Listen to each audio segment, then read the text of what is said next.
trik-trik kayak kalau misalnya mata tuh sejajar sama kuping gitu, atau alis sejajar sama kuping, terus ada matanya di bawahnya gitu.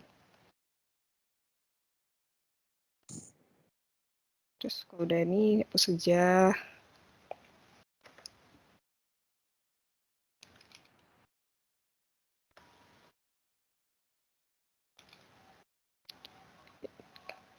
Kalian bisa sambil coba juga ya.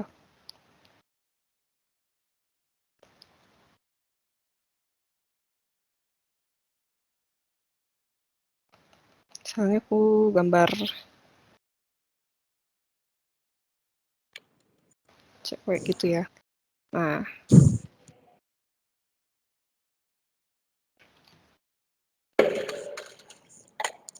banyak yang bingung bikin rambut Kak Jessica. Pak Deddy sudah ngasih prinsipnya. Sok, kalau kamu prinsipnya gimana? Coba. Siapa tahu bisa menambah wawasan. Kalau rambut sih biasanya selalu tentuin dulu sih kan, kayak misalnya kalau rambut nih, ini misalnya pala. Biasanya kalau orang ada belahannya kan, belahan rambutnya gitu.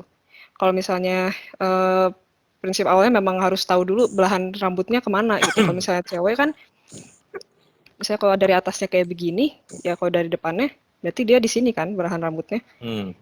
Ya udah, berarti dimulai dari sini aja, misalnya gini.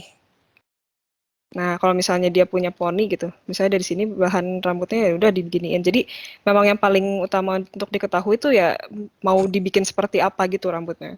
Terus bisa dilihat juga dari apa ya? Jangan pernah takut untuk menggunakan referensi gitu. Karena dulu waktu aku mulai belajar tuh aku nganggap apaan sih kalau misalnya pakai referensi tadi nyontek gitu kan. Enggak, itu sangat-sangat salah gitu ya. Ternyata sebenarnya kalau untuk kita bisa menggambar sesuatu kita harus tahu gitu loh apa yang aslinya tuh seperti apa gitu kan, karena art imitates life, jadi dia harus mengetahui objek aslinya tuh gimana, baru kita bisa mainin secara bebas, secara yang kita mau gitu. Jadi sama halnya selain rambut, kayak kalau mau gambar apapun gitu, objek apapun, tetap harus tahu dari referensi dulu gitu, baru kita bisa bebas menggambarnya gitu. Misalnya dia belahan rambutnya di sini kan, ya udah aku bikin gini. Terus ya udah flow rambutnya senyamannya aja sih. Kalau misalnya aku biasanya gambar rambut tuh yang bikin apa? Kayak apalagi kalau misalnya dalam desain karakter gitu ya. Kita kalau misalnya ngedesain rambutnya tuh dari sebuah karakter tuh eh, eh, elemen-elemen dari si karakternya itu tuh pasti akan menggambarkan gimana si karakter itu bakal terlihat gitu kan. Jadi ya kita sesuaikan aja gitu. Kayak misalnya aku pengen liatnya misalnya anak hits nih gitu si ceweknya gitu kan. Wah, apa rambutnya di curl gitu atau yang gimana, tapi kan beda gitu dengan si karakter yang sifatnya mungkin apa patuh gitu atau enggak rajin gitu. Biasanya kan kalau misalnya kayak gitu suka distereotipkan dengan kayak rambut yang rapih diikat gitu kan. Jadi ya kalau misalnya tentang desain karakter dan gambar karakter begitu sih. Tuh detail dikit.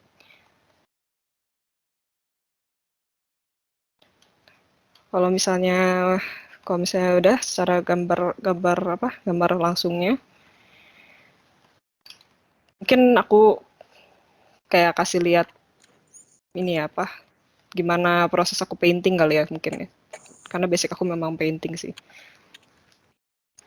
Jadi biasanya kalau udah dari gambar sketsa seperti ini, dan ini kan semua features dari mukanya udah kelihatan, badannya udah kelihatan, berarti nextnya tahapnya tuh biasanya aku tambah layer baru, terus aku warnain warna dasar di bawahnya.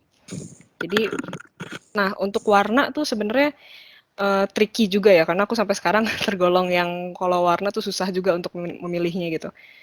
Tapi bisa belajar teori warna sih, kayak teori warna primer, terus yang kayak analogus dan lain-lain gitu. Tapi untuk sekarang aku pakai palette yang udah ada aja dulu ya, biar gampang. Dulu kulit.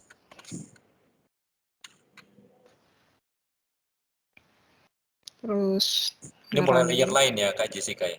Ya betul, ini layer di bawahnya untuk warnanya.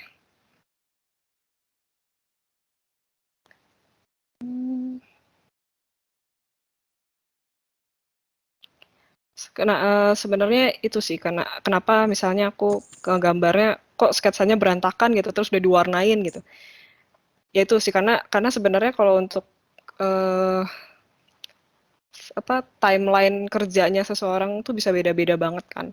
Kalau misalnya memang mereka stylenya lebih ke yang line art gitu, ya berarti biasanya dari sketsa ini ya mereka rapihin dulu jadi sebuah garis yang rapih gitu kan. Tapi kalau misalnya untuk painting, aku rasa selama si features dari mukanya udah kelihatan tuh cukup gitu.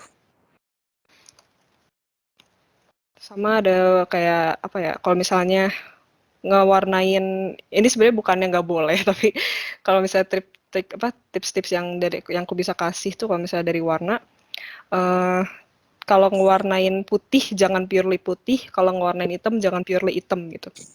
Jadi bisa digeser dan pakai ke hue warna lainnya gitu. Karena bisa kalian lihat nanti perbedaannya ya. Kayak misalnya ini kan aku warnain si seragamnya agak ke krem gitu ya, jadi mirip warna kulit gitu. Tapi kenapa gitu? Karena misalnya aku warnain, misalnya sini aku warnain hitam dulu, di sini ada warna putih gitu kan. Kalau warna putih dikasih, biasanya turunannya tuh jatuhnya ke abu kan. Nanti kita bedain kalau misalnya dia warnanya krem gini, kita bisa mainin ke warna turunannya lagi. Kayak misalnya di sini ada krem agak kecoklatan merah dikit gitu, dan warnanya akan lebih lebih nyata gitu. Jadi nggak flat gitu. Ini kan bisa kelihatan perbedaannya ya. Kalau misalnya dia cuma hitam sama putih doang, abu sama putih doang. Sini ada krem sama warna turunan lainnya gitu. Ya, kalau misalnya hitam juga jadi warnanya nggak murky gitu. Kalau misalnya hitam kita ganti jadi warna merah gelap. Terus kita pakai turunannya lagi misalnya ke sini. Jadi warnanya tuh nggak flat gitu.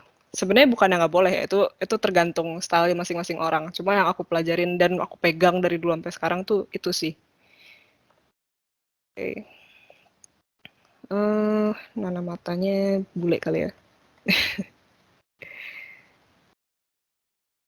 Karena Yang indah matanya. yeah. Oke. Kalau ini gini. Oke. Jadi sebetulnya tadi kan bisa sabuk warna hitam ya. Ini kita ganti warna coklat dikit biar tone warnanya sama gitu. Ya. Jadi ya kalau soal warna lagi juga triknya kalau misalnya aku pengen bikin ini warnanya lebih ke arah warm gitu ya udah pakai warna-warna yang cenderungnya ke warna-warna hangat gitu, jangan tiba-tiba kayak ini kan kalau misalnya ini kan warna birunya juga walaupun warna biru tapi dia masih ke arah yang hangat kan, tapi kalau misalnya Betul. aku pakai yang emang dingin banget gitu warnanya bakal agak out of place gitu jatuhnya tuh, jadi malah ngejreng sendiri itu kayak agak Nah, keluar tempatnya gitu. Oke, nextnya adalah aku bakal kasih shading ya. Kalau shading biasanya uh, turunan warna lagi sama sih. Kayak misalnya ini warna kulit gitu. Aku biasanya jadi kalau misalnya shading, tips dari aku tuh jangan turun ke bawah gini dari warna warna apa namanya color wheel-nya gitu. Karena kalau dia turun ini sama aja kayak yang tadi aku bilang dia bakal bakal murky si warnanya bakal agak uh, apa namanya ya agak kusam gitu. Jadi kalau misalnya biasanya aku nge-shading tuh kalau misalnya aku pick color dulu kan dari sini. Turun ke arah sini dikit, geser dikit, baru diwarnain. Nah itu warnanya biar lebih agak hidup gitu. Terus kalau misalnya misalnya terlalu cerah gitu sih ininya warna yang shadingnya, kita di sini bisa ambil dari yang bagian sini kita pick color lagi, itu jadi shading selanjutnya gitu. Nah kalau misalnya kita butuh yang gelap lagi, kita pilih yang warna tadi lagi. Ya udah, gitu aja sih kurang lebih buat ngepilih si warnanya gitu. Terus ya jangan lupa si kombinasi warna itu kan bisa dicampur lagi gitu, nggak cuma warna si oranye ini nggak cuma warna pink keorenan ini gitu, kita bisa kasih warna ungu dikit gitu untuk ngasih aksen gitu ya jadinya tuh. Nah ini balik lagi ke teori warna. Jadi kalau misalnya kalian mau ngedalamin sih berguna banget sih. Tuh. Gitu. Langsung aja misalnya kayak shading tuh ya berarti harus paham juga struktur muka itu gimana. Terus kayak shading tuh kayak apa sih gitu. Karena ketika cahaya jatuh ke atas sebuah benda gitu kan, dia yang merefleksikan pantulannya gitu kan. Nah itu berarti kita harus tahu juga struktur muka gimana gitu. Jadi bentuk shading hidung yang baik ya harus tahu juga struktur hidung yang baik gimana. Struktur mulut yang baik gimana. Walaupun emang gambar sekarang aku ini stylized, tapi mengetahui anatomi manusia secara realistik itu memang basicnya itu banget sih. Emang harus juga dimengerti gitu.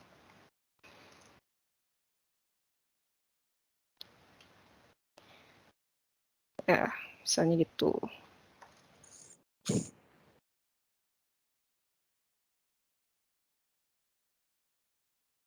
Terus kita mau langsung ke misalnya ke rambut. Misalnya kalau dari rambut aku mulai dari saya warna dasarnya begini, aku pakai warna agak gelap.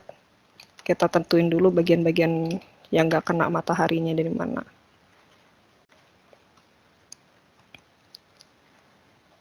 Terus habis itu baru bisa kita blend nanti ya. Kayak tadi kan aku jelasin kalau misalnya blur itu fungsinya buat lebih halusin gitu ya, untuk memudarkan. Oke. Terus ke baju juga pakai warna turunannya yang hangat juga ya. Kalau misalnya gini tiba-tiba aku pakai warna ini gitu, agak out of place. Bisa, it works, but kayak harus tetap di apa, pekaan warnanya harus dilatih dulu gitu. Ya.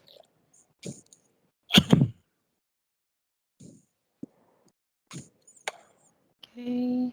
Sorry Jessica. Ya, Jadi pewarnaan itu turunannya itu harus monokromnya itu harus yang istilahnya satu spesies gitu kan ya. betul.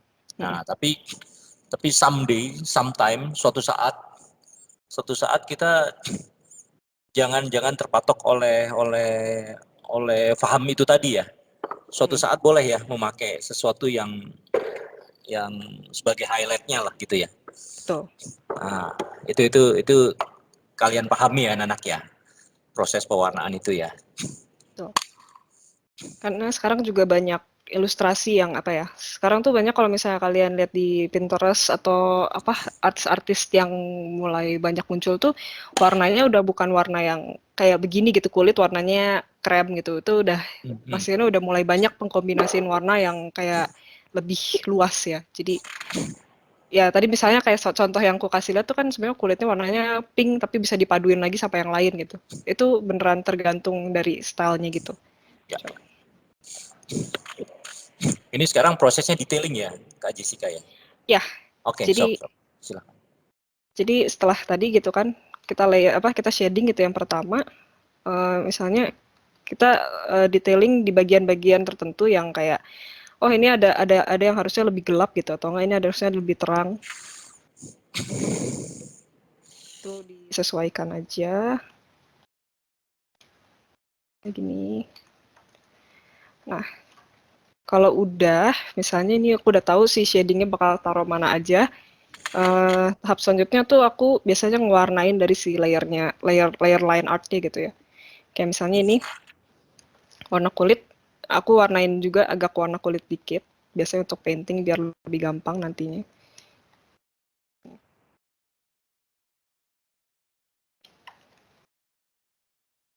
Kulit.